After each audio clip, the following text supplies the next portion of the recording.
मां की ममता का बलिदान। अमित एक साधारण परिवार से था जो अपने माँ बाप का इकलौता बेटा था। उसका परिवार गरीब था, लेकिन उसकी मां राधा देवी ने हमेशा उसे अच्छी परवरिश दी।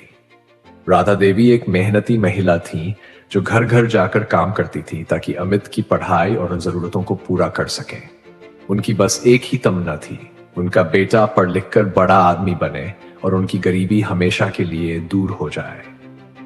राधा देवी ने अपने लिए कुछ नहीं चाहा, उनकी हर खुशी और हर सपना अमित में समाया हुआ था। अमित भी अपनी अपनी माँ की मेहनत को समझता था। उसके पिता ने बीमारी के कारण काम करना छोड़ दिया था और अब घर का सारा भार राधा देवी पर था। वह सुबह जल्दी उठती, घर का सारा काम करती, फिर काम पर जाती। अमित अपनी माँ के समर्पण को देखकर बेहद प्रभावित था। उसने भी ठान लिया था कि अपनी माँ का सपना पूरा करेगा। वह पढ़ाई में होशियार था और उसे पता था कि उसका यही एकमात्र तरीका है जिससे वह अपनी माँ का आभार व्यक्त कर सकता है। राधा देवी अमित के हर छोटे बड़े काम में उसकी मदद करती थी। वह दिन भर दूसरों के घर काम करती और रात में अमित के साथ बैठकर उसकी पढ़ाई करवाती। कई बार वह खुद बहुत थकी होती, लेकिन उन्होंने कभी भी अपनी थकान का जिक्र नहीं किया। वह बस अपने बेटे के उज्जवल भविष्य के सपने में खोई रहती थी। वह चाहती थी कि अमित बड़े होकर एक अच्छा इंसान बने और दुनिया में कुछ ऐसा करे कि लोग उसकी तारीफ करें। समय बीतता गया। अमित ने अपनी मेहनत और लगन से 12वीं की परीक्षा अच्छे अंकों से पास कर ली। यह उसके जीवन का पहला बड़ा कदम था। अब उसने एक अच्छे कॉलेज में दाखिला लेने का निर्णय लिया। लेकिन उसके सामने एक बहुत बड़ी समस्या खड़ी हो गई। कॉलेज की फीस और रहने खाने का खर्चा। इतने पैसे उनके पास नहीं थे। राधा देवी के पास एकमात्र साधन था उनके शादी गहने जो उन्होंने अब तक संभाल कर रखे थे। उन्होंने उन गहनों को गिरवी रख दिया और बाकी पैसों के लिए दूसरों से उधार लिया ताकि अमित की पढ़ाई में कोई रुकावट ना आए। अमित ने मां को रोका, लेकिन वह अडिग थी। उन्होंने कहा, बेटा, यह तो कुछ भी नहीं। मेरे पास बस एक ही सपना है और वह सपना तुम हो। इन गहनों का कोई महत्व नहीं है।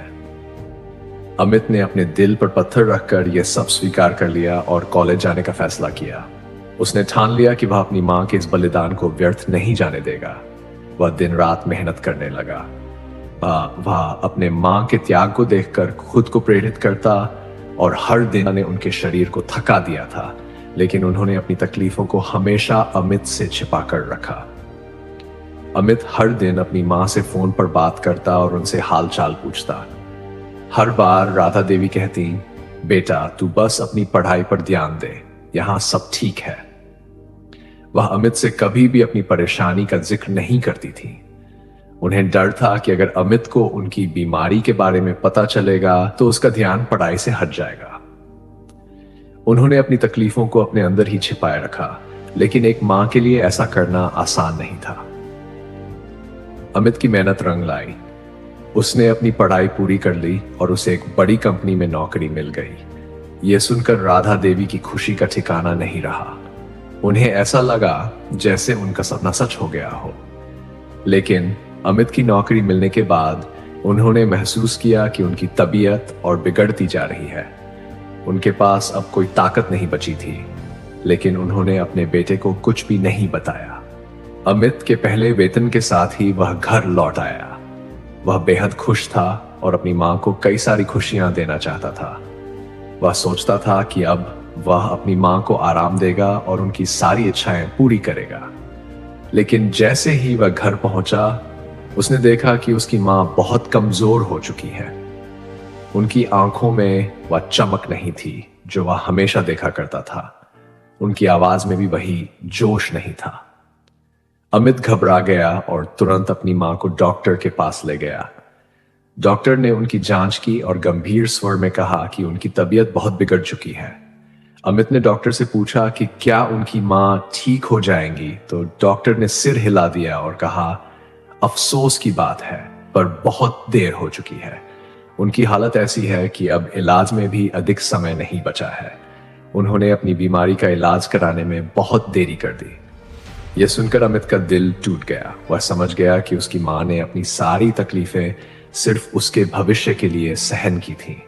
उसने अपनी माँ का हाथ पकड़ा और रोते हुए बोला, माँ, आपने मुझसे अपनी तकलीफें क्यों छिपाई? अगर मुझे पता होता तो मैं आपके साथ होता। राधा देवी ने हल्की मुस्कान के साथ अपने बेटे की ओर देखा और कहा, बेटा, माँ का प्यार निस्वार्थ होता है। मैंने अपनी तकलीफें इसलिए छिपाई ताकि तुम अपनी पढ़ाई में ध्यान दे सको और तुम्हारे सपने पूरे हो सकें। मेरे लिए सबसे बड़ी खुशी यही है कि आज तुम एक सफल इंसान बने हो। अमित की आंखों में आंसू थे। उसने अपनी माँ को गले से लगा लिया और रोते हुए कहा, माँ, मैं आपकी देखभाल नहीं कर सका। आपने मेरे लिए अपनी सारी खुशियां त्याग दी। राधा देवी ने उसे सांत्वना दी और कहा, बेटा, तू मेरा सबसे बड़ा गर्व है। ये मेरा सबसे बड़ा सपना था कि तू सफल हो और आज मैंने वह सपना पूरा होते देखा है। उस रात राधा देवी ने अंतिम सांस ली। उनके चेहरे पर एक संतुष्टि की मुस्कान थी। उन्होंने अपने बेटे को कामयाब देखा और उसी संतोष के साथ इस दुनिया को अलविदा कहा। अमित के पास अब सब कुछ था, नौकरी, पैसा, सुख सुविधाएं, लेकिन उसकी मां नहीं थी। उसकी दुनिया बदल गई थी। वह जान गया था कि उसकी मां का बलिदान उसके हर सुख से बढ़कर था। उसने अपनी मां की याद में एक संस्था खोली जहां वह गरीब बच्चों को पढ़ाई और जीवन में आगे बढ़ने की प्रेरणा देने का काम करने लगा। इस संस्था का नाम उसने मां का सपना रखा। उसने यह संस्था इसलिए खोली ताकि उसकी मां के त्याग और बलिदान को याद रखा जा सके और किसी और मां को अपने बच्चों के सपनों के लिए अपनी तकलीफें छिपानी न पड़े।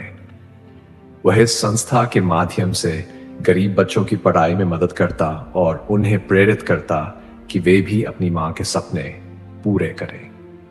कहानी की सीख, मां का प्यार निस्वार्थ और असीम होता है। हमें अपने माता पिता का सम्मान और देखभाल करनी चाहिए क्योंकि उनकी जिंदगी हमारी खुशियों के लिए ही समर्पित होती है।